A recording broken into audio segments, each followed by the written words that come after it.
Namaste, everyone. Welcome to the Yes Talk titled The Current Evolutionary Crisis in the Light of Aurobindo. Today we have the guest speaker, Dr. Monica Gupta. She's an associate professor at the Department of Elementary Education at Gargi College, University of Delhi. Her areas of specialization are psychology, child development, and integral studies. Professionally, she has been interested in creating new formats of teaching and learning based on the integral psychology and the educational perspectives. She has also written a book titled Aurobindo's Vision of Psychology, a Future Discipline of Study, published by Springer. Over to you, ma'am, and looking forward to your session. Hello, good evening. Am I audible? Yes. So, namaskar to all of you. It's an honor to be here. The title, as you said, of my presentation is The Current Evolutionary Crisis in Light of Aurobindo. And I would like to start with a quotation from Aurobindo, from his book on Thoughts and Aphorisms. He says, one individual cannot be perfect until he has surrendered all he now calls himself to the divine being. So also, until mankind gives all it has to the God, never shall there be a perfected society. So the individual and the society are the two notes that structure my thoughts today. I'm going to start with the individual. The individual today is in a state of deep psychological crisis. A pang of separation and suffering marks the human experience. As we traverse multiple roles, situations, locales, something remains incomplete. What is the something that is incomplete? It asserts itself in the moments of aloneness, sometimes in strife, sometimes in disharmony, sometimes in pain.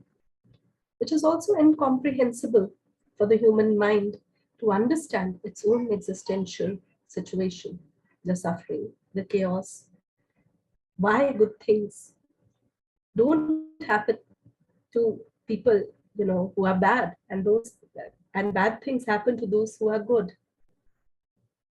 How do we affirm our lives in a world where we have to affirm our living at the cost of other beings that are living, other animals and plants? So there is a kind of a drama of absurdity that is there in our existence, and it becomes even more inexplicable if we attribute this to an external God. Is there a God that is external that is causing all this to us? If we actually refer back to Aurobindo, he sees that there is no difference between us and God. It is us who, through our own agency, are creating our own dramas. We are the play, we are the playground, we are the player. And our stories are evolving stories.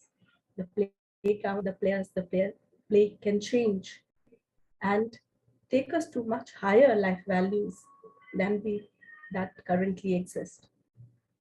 It is possible to heal the pang of separation, the pang of suffering. Humans yet meet this suffering because they change only to the clang and clamor of the external pressure to effect change of nature. If we discuss, if we discover within ourselves an inner law, a gentler law, a sunlit path, we need then not have any need for the red tears of pain. This is the call within, the inner divine, the inner life, the inner Veda, the psychic being. The call, according to Aurobindo, is not just to find the psychic being within, but to possess it. And also through it, and through its truth touch, to be able to transform our outer being, the senses and the aesthetic being transformed into higher divine light, the body harmonized, and its movement luminous in its organization, the vital being located within the body and not pulled, depressed, tortured, disembodied through excesses of desires and ambitions. the lower emotions transformed into the higher notes, noble and sublime. The mental being widened, inclusive, capable of holding the multiform diversities and the unity consciousness. This is the call within. And the journey then becomes an occasion for becoming more and more conscious of the divine or the Gnostic individuality based on our own Sabhava and our Swadharma. An individuality that is as unique as is its purpose and its self expression. It can create a sense of rest in action, stability in movement, being in becoming,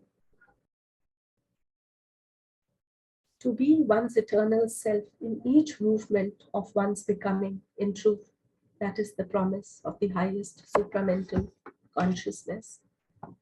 To achieve the divine individuality, the movements of the surface individuality have to be organized around the divine center through conscious development.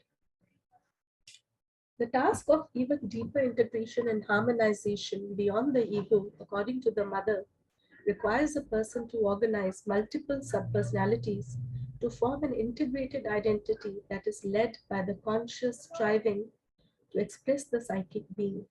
For instance, in healing too, there is bringing forth of the psychic being or the soul that plays a critical part, for it is the fount of love and a glue that has the power of binding the fragments of human consciousness together. The presence of the psychic being is the reason why humans progress and strive for perfection. The psychic responds to all that is true, beautiful, good. During the healing process, it is the atmosphere of true beauty that can heal and harmonize the discordant notes of the being. According to the mother, there needs to manifest beauty in thought, in work, action, and sentiments. A suffering mind exposed to ugliness of physical surroundings, ugly disorder of emotions and sentiments, is unlikely to create the psychological poise that can aid recovery. A moment of beauty, however, stills our mind and creates an intensity of consciousness in being. A creative insight can break through the old mechanical rounds of habits or inertia of being. According to Aurobindo, beauty can give significance to the least or the greatest of actions, giving it depth of meaning that wells up from the soul. We may find meaning and significance even in the patterns of our suffering and pain, for it is the darkest before the dawn. If a person experiences imbalance in the being, imbuing the physical with order and aesthetics can create a fine ground for recovery. Beauty and order need to become a part of the person's daily routine and surroundings. A rational routine can breathe life into the life of a person. A simple thing like cleaning up a room, desk, drawers, organizing things can also help organize a person's mind, creating lightness of being and eschewing disorder. In the vital realm, engaging with growth, nurturing plants, people, ideas, material things can also return the energy and rhythm back to life and push back the disintegrative impulse of life. In the mental realm, exercises of self observation and self organization can help order the mind, increase the power of the will, and creative expressions like poetry, art, music that can give an uplift to human nature. It is very interesting to note that Sri Aurobindo, uh, when he talked about principles that organize our evolution, he said that each principle that emerges in evolution has there are two poises in that principle. For example, something like ego. Once it emerges, it is very useful, but after a point in time, it also becomes an impediment or a bar in human evolution. So the ego helps to affirm our being against the white background of infinity, to give shape to our being. But this self-concentration of divine becomes also an impediment after a while, as there is a need to exceed the ego in the movement of self-giving, self-consecration. Ego was the helper, ego is the bar. Similarly, desire too was a helper in creating movement that yearned, and desire creates, but it also becomes a bar, for it cannot satisfy itself even in the endless rounds, of yearning. So it becomes a bar because there is no satisfaction to desire. And we need to move beyond it to something that is aspiration and not desire. Reason too is a helper, and after a point, it becomes a bar. Um, for example, it helps us organize our thoughts, it helps us structure our being. However, it has a certain kind of mechanicalness and becomes a bar after a point when our being yearns for the high intuitive and the supra rational. Effort also is a helper, and it helps us to create and conquer and to you know, affirm ourselves in this world. But unenlightened effort becomes a bar that it can destroy and create chaos, remaining as untransformed as endless beating of water in a cup. Organizing the movements of ego, desire, reason, effort around the psychic center, we can transform ego into divine individuality, desire into purified aspiration and will. Effort becomes imbued with a calm vision leading the being, and reason heightens into supra-rationality. For Sri Aurobindo, ignorance and knowledge are both occasions for human growth and a part of evolution. Evolution progresses through the vile and the pure. He says, I saw a child wallowing in the dirt, and the same child clean by his mother and resplendent, and each time I trembled before its utter purity. From the perspective of evolution, nothing needs to be negated but transformed and harmonized. Our view towards ourselves needs to be that of integral compassion. We are perfection in motion.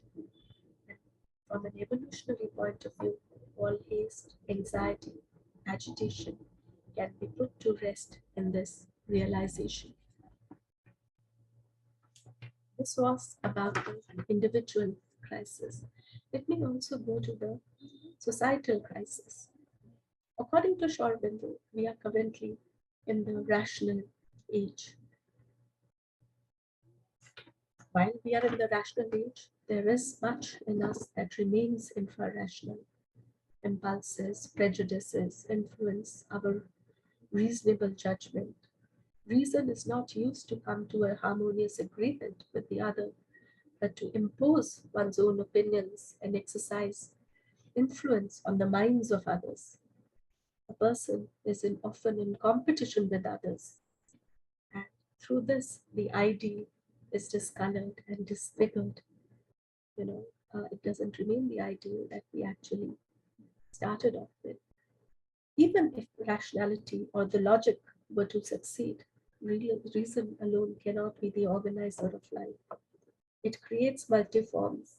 It creates, many forms, even conventional new forms. But there is a kind of a geometrical, a form to it. There's a kind of a horizontalness to it, and progress is not really linear or static or logical.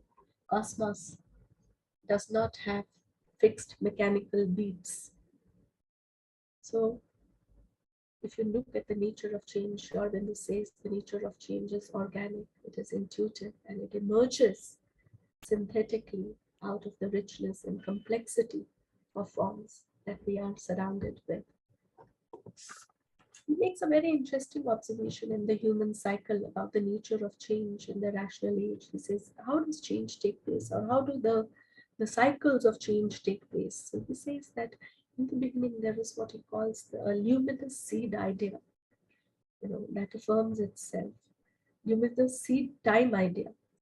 And it calls it seed time idea because it is an idea whose time has come, and it has it can attract people to it, for its fruition.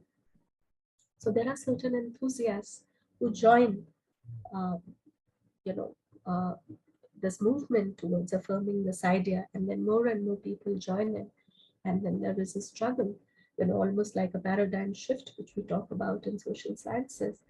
And often there is a partial victory. Sometimes a part of the ideal is also expressed in reality. But often what happens is that as the idea takes many, many different forms, many of the forms get conventionalized. And once they get conventionalized, something is perverted within these forms. They move away from their true purpose. And it is here that disillusionment begins. And as there is disillusionment, resistance begins. Resistance groups start to be formed. There are what are called, the people who are called swallows of formula. They do not like anything that is conventional or formulaic, and they question, the current dispensation or the current idea that is there. And through the struggle, then there is born a new idea, a new endeavor is born. And there are many cycles in this process. So there is, the new idea, then again there is a tendency towards conventionalization of the new idea, and so on. So newer and newer ideas keep coming up, but then the process itself is very, very, you know, um, there's a lot of struggle, strife, impetuousness in this entire process. And Aurobindo says this crisis will actually continue, and unless uh, we find something that is truly and satisfactorily, if we discover our soul, and that is highest and completest in us in form of a spiritual reality, only then that can be, in a very stable way, transform the life's value. It is only then that the impetuousness and the restlessness of the societal change can find an anchor through the societal law of the changing multiforms created on the secured base of truth, the ecstatic dance of Shiva, in a true sense, that multiplies the body of God numberlessly to view. It's a quotation from him, from the Life Divine. In affecting before you actually take the spiritual turn, there is also the subjective turn where we start looking within to find solutions to the crisis that are outside of this rational mind. But as soon as we go within to the subjective mind, we find a multiplicity of cells. Some are representational. We have represented these cells to our own cells. So some are false, and we are going in, and we are looking for that one true self that is there, that will give us the lasting joy and peace, and the truth that rings true in our relationships, in our work, in our true love, true being, true work, so the truth in things. However, as we go within, we have to, there is a struggle between what he calls as the true subjectivity and false subjectivity. Even in the collective, it is there. And what is the true subjectivity and false subjectivity? True subjectivity is something that mars, divides, oppresses, excludes. So anything that is based on hatred, anything that is based on us and them, anything that is based on othering is something that is based on false subjectivity. The true subjectivity unites, harmonizes, balances, purifies.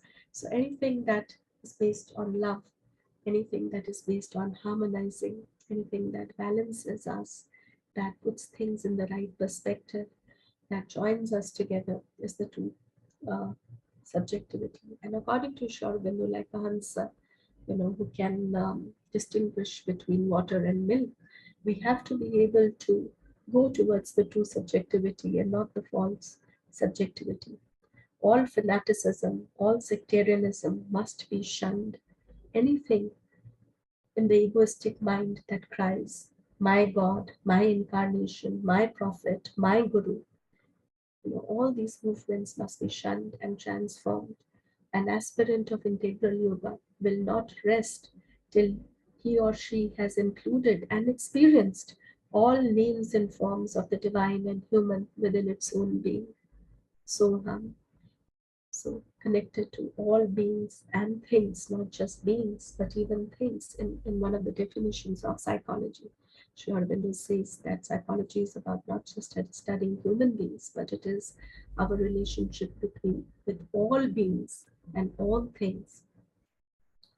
The individual and the so this is something, for example, he says that the family, the nationality and humanity are three sides of Vishnu. Vishnu is a God, which take us from the isolated to the collective unity. However, at each step, there can also be a false movement. For example, there can be a family ego, there can be a nation ego, and that these are perverted movements. So while these movements help us to go to a higher and higher ideal, but there can also be perversion of these movements, and we have to guard against them. So as a conclusion, what I'd like to say is that the individual and the collective, are on a journey towards becoming Swam Prakasha or self-luminous, capable of expressing the life divine on earth. The present crisis, according to Sri Aurobindo, is only a promise of this future perfection. Thank you so much.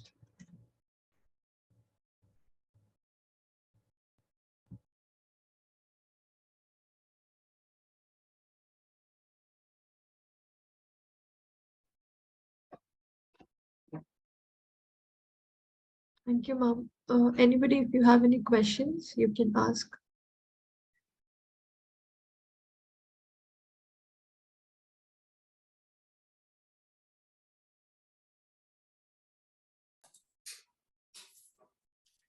Yeah, can I ask something?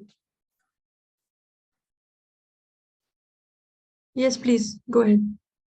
Yeah, thank you.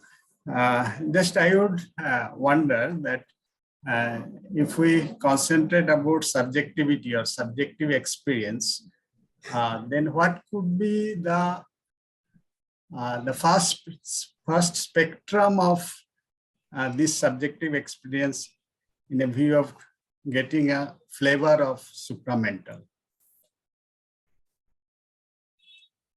Yes.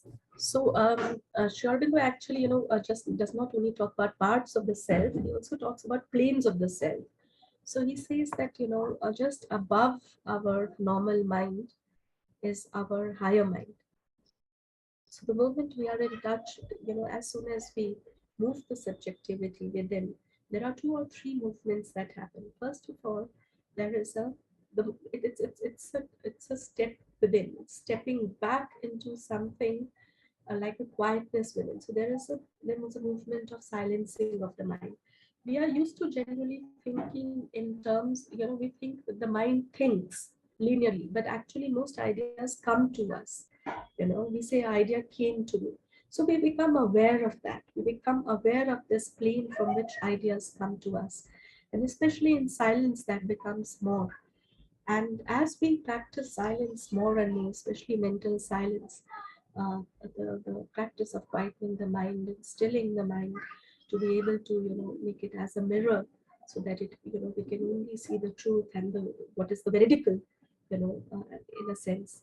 What happens is that since the noise quietens down, we are able to see not the chaos of our own beings, but what another person is saying. We're also able to see, multiplicity of views. For example, we can see things from multiple vantage points, not just from our point of view, but from a multiplicity of views. So this is called circularity of thought. And in this view, you can take, you can look at reality from any point of view and appreciate it rather than it clashing with each other. So there is a way of harmonizing other points of views that are there. So this is the first movement, especially the mind. A mind gets transformed, the vital also gets transformed, the body gets transformed. There is greater and greater light in each part of the being. The mind gets transformed like this. The body, the emotions also have a higher stress. There is much more nobility in emotions. You don't tend to, the lower emotions, which are divisives of jealousy, envy. These are emotions that one doesn't sort of, you do not, um, in a sense, vibe with those so much, and would like to harmonize, so that those are the movements of the vital being that happen. And the body also becomes much more luminous, much more organized, full of confidence. So this is the first turn within as the movements of the higher mind sort of start coming in.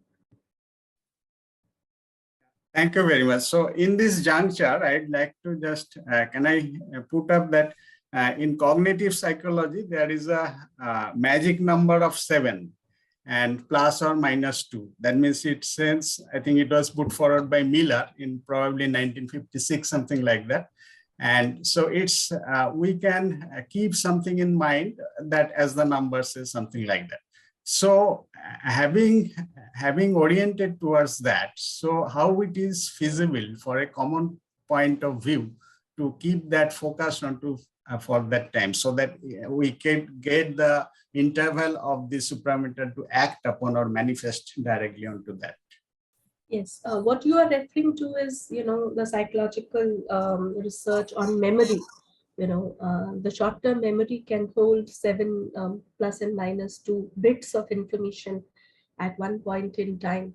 And generally, that is why, when we are reading a sentence, for example, we remember, uh, you know, uh, or it's either that, or it is, what you can remember in around 1.5 seconds.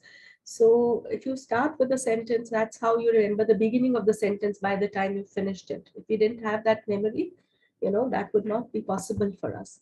Now, as you silence the mind, it is interesting that the way of remembering, silence gives you a much more, it also, there's little research on it, but there is some research on it in terms of Ashtabdhanam and Shatabdhanam, of people who remember a lot of things in the group settings, that, people who've trained their minds and memory can actually remember a lot. And it also has to do with spiritual practice as well, of quietening the mind.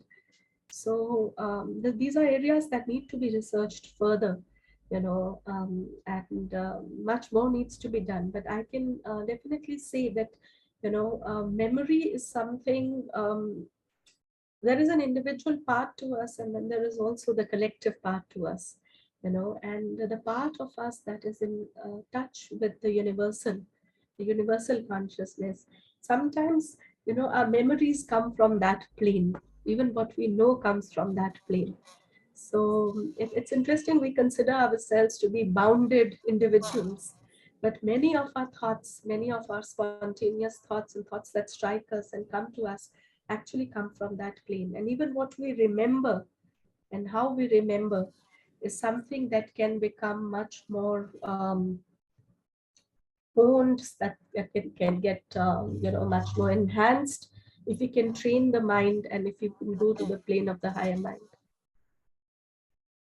Yeah, thank you. Thank you very much. There's also a question in the chat box, if you can take it.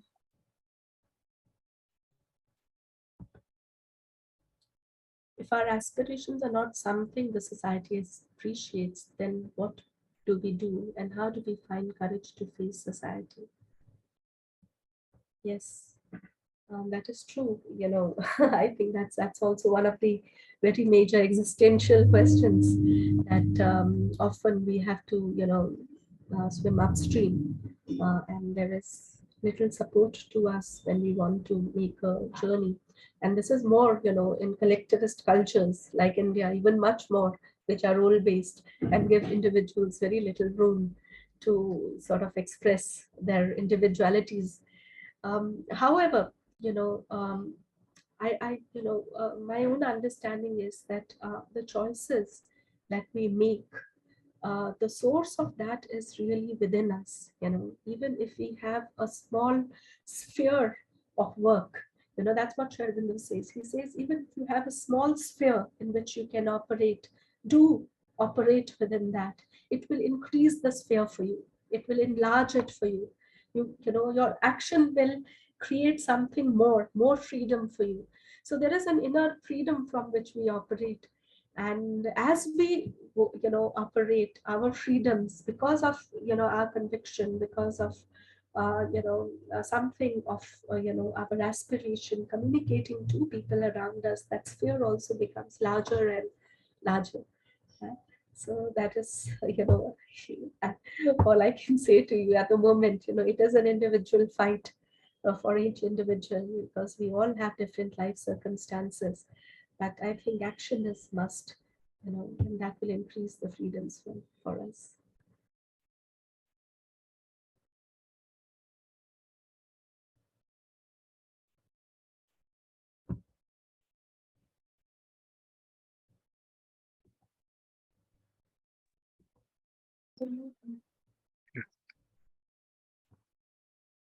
Thank you, Monica ji, for thank you, Monica ji, for a very enlightening talk.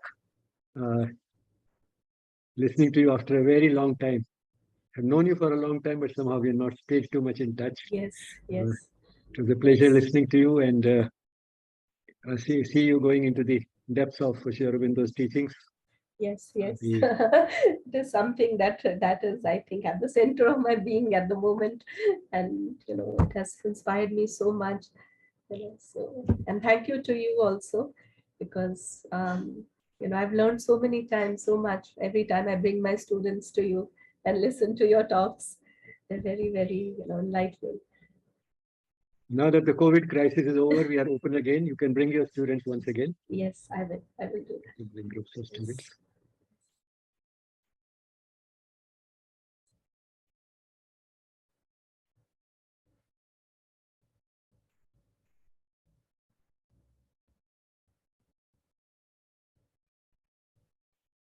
All right, if there are no more questions, then maybe we can close the session with a few moments of silence. And thank you, Monica ma'am, for being there and sharing. Thank you.